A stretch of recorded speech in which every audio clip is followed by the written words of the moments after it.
ماں باپ کے ساتھ بھلائی کرتے رہو، اگر ان میں سے ایک یا دونوں تمہارے سامنے بڑھاپے کو پہنچ جائیں تو ان کو اف تک نہ کہنا اور نہ انہیں جھڑکنا، اور ان سے بات ادب کے ساتھ کرنا، اور عجز و نیاز سے ان کے آگے جھکے رہو اور ان کے حق میں دعا کرو کہ اے پروردگار، جیسا انہوں نے مجھے بچپن میں شفقت سے پرورش کیا ہے تو بھی ان کے حال پر رحمت فرما، جو کچھ تمہارے دلوں میں ہے تمہارا پروردگار اس سے بخوبی واقف ہے، اگر تم نیک ہوگے تو وہ رجوع لانے والوں کو بخش دینے والا ہے، اور رشتہ داروں اور محتاجوں اور مسافروں کو ان کا حق ادا کرو، اور فضول خرچی سے مال نہ اڑاؤ کہ فضول خرچی کرنے والے تو شیطان کے بھائی ہیں، اور شیطان اپنے پروردگار کی نعمتوں کا کفران کرنے والا یعنی ناشکرا ہے۔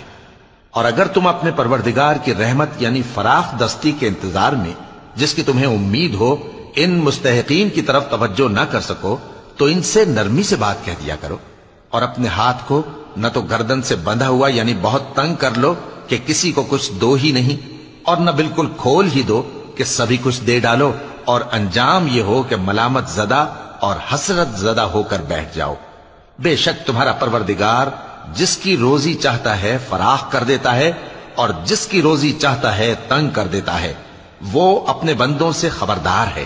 اور ان کو دیکھ رہا ہے۔ اور اپنی اولاد کو مفلسی کے خوف سے قتل نہ کرنا، کیونکہ ان کو اور تم کو ہم ہی رزق دیتے ہیں، کچھ شک نہیں کہ ان کا مار ڈالنا بڑا سخت گناہ ہے، اور زنا کے پاس بھی نہ جانا کہ وہ بے حیائی ہے اور بری راہ ہے، اور جس جاندار کا مارنا اللہ نے حرام کیا ہے اسے قتل نہ کرنا مگر جائز طور پر یعنی بفتوائے شریعت، اور جو شخص ظلم سے قتل کیا جائے ہم نے اس کے وارث کو اختیار دیا ہے کہ ظالم قاتل سے بدلہ لے، تو اس کو چاہیے کہ قتل کے قصاص میں زیادتی نہ کرے کہ وہ منصور و فتح یاب ہے، اور یتیم کے مال کے پاس بھی نہ پھٹکنا مگر ایسے طریق سے کہ بہت بہتر ہو، یہاں تک کہ وہ جوانی کو پہنچ جائے، اور عہد کو پورا کرو کہ عہد کے بارے میں ضرور پرسش ہوگی، اور جب کوئی چیز ناپ کر دینے لگو تو پیمانہ پورا بھرا کرو، اور جب تول کر دو تو ترازو سیدھی رکھ کر تولا کرو، یہ بہت اچھی بات اور انجام کے لحاظ سے بھی بہت بہتر ہے۔ اور اے بندے، جس چیز کا تجھے علم نہیں اس کے پیچھے نہ پڑ کہ کان اور آنکھ اور دل ان سب اعضاء کے بارے میں ضرور باز پرس ہوگی، اور زمین پر اکڑ کر اور تن کر مت چل کہ تو زمین کو پھاڑ تو نہیں ڈالے گا اور نہ لمبا ہو کر پہاڑوں کی چوٹی تک پہنچ جائے گا، ان سب عادتوں کی برائی تیرے پروردگار کے نزدیک بہت ناپسند ہے۔ اے پیغمبر،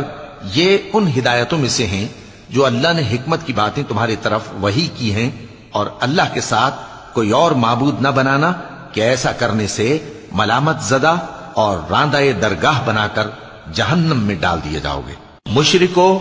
کیا تمہارے پروردگار نے تم کو تو لڑکے دیے اور اپنے لیے فرشتوں کو بیٹیاں بنایا؟ کچھ شک نہیں کہ یہ تم بڑی نامعقول بات کہتے ہو، اور ہم نے اس قرآن میں طرح طرح کی باتیں بیان کی ہیں تاکہ لوگ نصیحت حاصل کریں، مگر وہ اس سے اور بدک جاتی ہیں۔ کہہ دو کہ اگر اللہ کے ساتھ اور معبود ہوتے جیسا کہ یہ کہتے ہیں تو وہ ضرور عرش والے کی طرف لڑنے بھیڑنے کے لیے رستہ نکالتے، وہ پاک ہے، اور جو کچھ یہ بکواس کرتے ہیں اس سے اس کا رتبہ بہت عالی ہے۔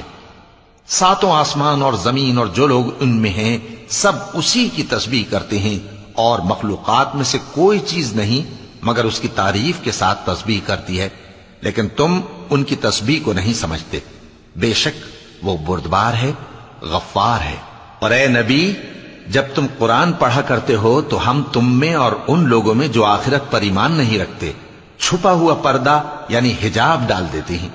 اور ان کے دلوں پر بھی پردے ڈال دیتے ہیں کہ اسے سمجھ نہ سکیں، اور ان کے کانوں میں ثقل پیدا کر دیتے ہیں، اور جب تم قرآن میں اپنے پروردگار یکتا کا ذکر کرتے ہو تو وہ لوگ بدک جاتے ہیں اور پیٹ پھیر کر چل دیتے ہیں۔